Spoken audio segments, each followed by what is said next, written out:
अजहर सिद्दीक साहब, अब्दुल्ला भाई ने कुछ छोड़ा नहीं है बोलने को, उन्होंने समंदर को कूजे में डाल तो दिया है, आपके पास कुछ रह गया है तो बताएं।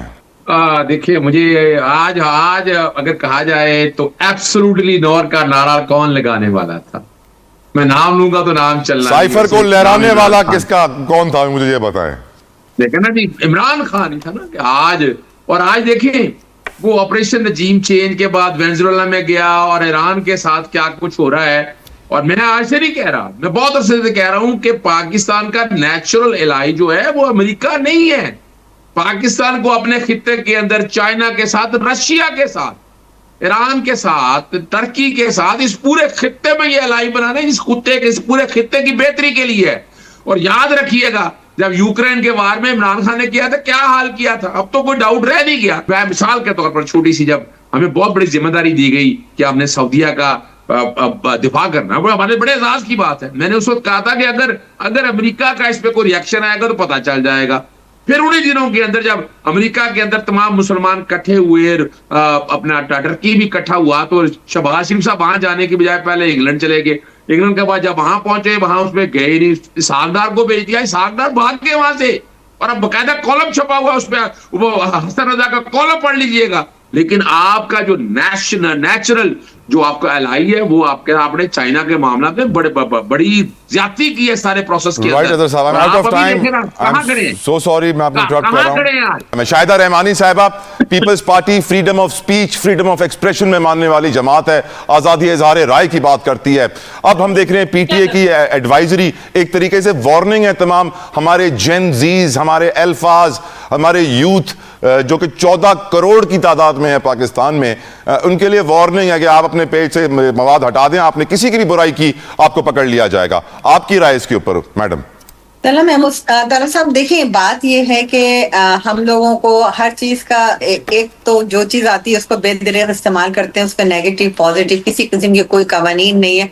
आप यूरोप चले जाएं, इंग्लैंड चले जाएं, ऑस्ट्रेलिया चले जाएं, दुनिया की सारी डेवलपमेंट कंट्रीज में चले जाएं, हर जगह रूल्स होते हैं, कानून होते हैं। आप खुद देखें कि जिस तरीके से हम सोशल मीडिया का इस्तेमाल कर रहे हैं, किसी की भी इज्जत को तेल करने में मैं नहीं समझती कि मिनट लगता है, और किसी के खिलाफ भी बेबुनियाद इल्जाम शुरू हो जाते हैं। हम स्पेशली वीमेंस हैं, आपके जर्नलिस्ट हैं, खवातीन जर्नलिस्ट हैं, उनके साथ जो कुछ होता है, तो इस पर कवानीन तो बहुत वैसे मैडम हम तो मुसलमान है ना, हम तो कहते हैं कुरान में लिखा है कि हम लोग जो मैडम सॉरी कर रहे हैं, मैडम सॉरी, हम तो मुसलमान है, हम कहते हैं कुरान में लिखा है कि इज्जत देने वाला और लेने वाला अल्लाह है, तो फिर हम क्यों डरते हैं इन इंसानों से?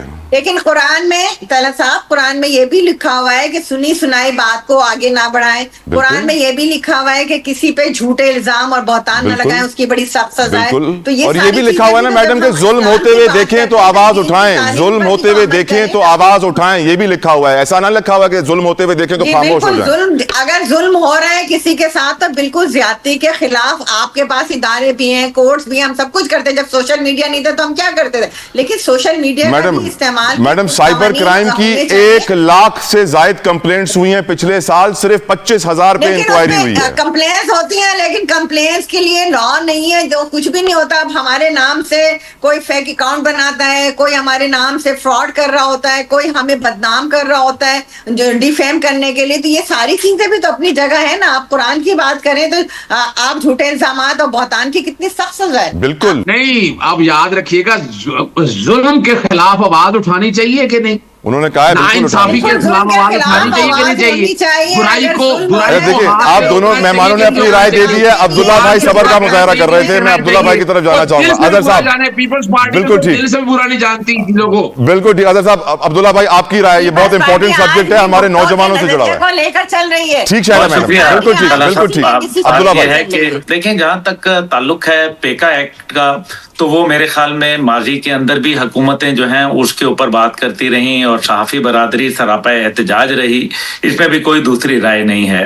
और पेका एक्ट जो है वो टीएलपी के लिए ऊपर भी लागू हो गया और उस जमाने में भी किया गया, जैसे अजहर साहब फरमा रहे हैं। आई विश के उस टाइम पे भी ऐसी आवाज़ हम ज़रूर सुनते, अच्छा होता, लेकिन उस टाइम पे ये हुआ जो भी हुआ। बहरहाल क्योंकि जो एडमिनिस्ट्रेशन होती है उसको बहुत सारे कड़वे घूंट पीने पड़ते हैं और एडमिनिस्ट्रेटिव मेजर्स जो लेने के लिए आपको सख्तियां भी करनी पड़ती हैं। इसमें भी कोई शक शुबा नहीं है कि दुनिया के अंदर जब सोशल मीडिया का इस्तेमाल बेदरेग होना लगा तो उसके ऊपर जो है बहुत सारे कवानीन जो है नाफिजुल अमल हुए, जैसा कह रही थी हमारी पार्टिसिपेंट, तो वो बिल्कुल दुरुस्त बात कह रही हैं कि दुनिया के अंदर शुतर बेमहार आजादी जो है उसका कॉन्सेप्ट नहीं है। However I am a strong जो मतलब मैं इसके लिए जो है आवाज उठाता हूं कि अगर हमने जो है वो लोगों की आवाज बंद कर देनी है, बुरे को बुरा नहीं कहना और अच्छे को अच्छा नहीं कह सकते, तो फिर ये तो बहुत मेरे साथ मैं समझता हूं ये ज्यादती और जुल्म है। लेकिन इसके बावजूद जब पाकिस्तान को इस पे कानून साजी करनी चाहिए, जो फायरवॉल हुई वो आपने देखा, फिर उसके बाद जो है आहिस्ता आहिस्ता साइबर क्राइम के ऊपर हुए, लेकिन अभी तक जो साइबर क्राइम के लोग हैं वो साइबर सिस्टम को समझते नहीं है, वो सिर्फ अफसर हैं और वो सिर्फ जो है वो वर्कर हैं, वो मुख्तलिफ डिपार्टमेंट से आए हैं, उनको साइबर क्राइम की अलिफ बे उनमें से बहुत कम लोग हैं जो जिनको मैं जाती तौर पे जानता हूं जो इस चीज को समझ रखते हैं। तो we need to educate as well.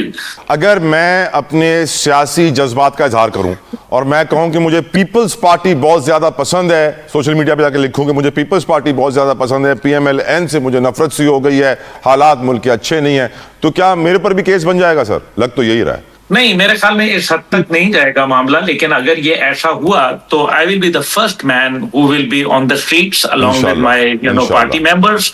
तो ये गलत है जो गलत है, लेकिन जैसे अब आप देखें ग्राफिक वायलेशंस हैं, किसी को कुत्ता बना के उसके ऊपर किसी की तस्वीर लगाना, क्या ये जायज है? क्या जो है झूठी बातें लिखना, झूठी बातें, चाहे वो इमरान खान साहब के लिए हो, वो बिलावल साहब के लिए हो, वो जरदारी साहब के लिए हो, नवाज शरीफ साहब के लिए हो, वो मेरे लिए हो या तलहा जतोई साहब के लिए हो, वो गलत है, उसको हम जस्टिफाई नहीं कर सकते और उन लोगों को सख्ती से मेरे ख्याल में आयरन हैंड से डील करना जरूरी है। हाँ, जो आजादी राय का मतलब और जो बदतमीजी और बदतहजीबी में एक बड़ा डेलिकेट फर्क हुआ करता है। बिल्कुल ठीक सर, आप जानते हैं कि ये डायरेक्टली और इनडायरेक्टली पीटीआई के यूजर्स पे इंपैक्ट आएगा इसका, और बाकी सोशल मीडिया यूजर्स जिन्होंने कंटेंट अपलोड किया हुआ है उनको कहा जा रहा है कि आपके कंटेंट डिलीट कर दीजिए, हटा दीजिए अपने प्रोफाइल से। आपकी राय इस पब्लिक एडवाइजरी के ऊपर अजहर साहब? देखिए, टीका की धार तेज है, लफ्जों में वार है, टीका बदन पे सख्त मगर दिल पे बार है। हुकूमत को लफ्ज से डर गोली से कम नहीं, सच बोलने की कीमत यहां संगीन जुर्म है। अपना क्या होगा, रह क्या गया। मुझे अच्छी तरह याद है कि मैं खुद इसका मैं तो आपको बताता चलूं, 2010 में मैंने फेसबुक 10 दिन के लिए ब्लॉक कराई थी और मैंने उस वक्त कह दिया था कि इसको रेगुलेट करने की बहुत जरूरत है। मैं उस वक्त फायरवॉल का हामी था, लेकिन वक्त के साथ साथ समझ आया कि आपको चीजों को रेगुलेट कैसे करना है। चले मैं आता हूं अब आपकी बात की तरफ। अब इमरान खान साहब के दौर में ना ऑनलाइन रूल्स बने थे, ऑनलाइन रूल्स पे वो मेरा जैसा मेरी मर्जी वाले बड़ा शोर डालते थे। मैं कहता यार इतना कुछ तो ना चलाओ ना। उस वक्त मेरे खिलाफ इतनी कैंपेन चली है, ये जो नून लीग है, जो पीपल्स पार्टी ने कहा ये क्या कर रहे हो भाई। मैं उसको समझा रहा था कि नहीं भाई, उतना करें जितना इजाजत देनी चाहिए।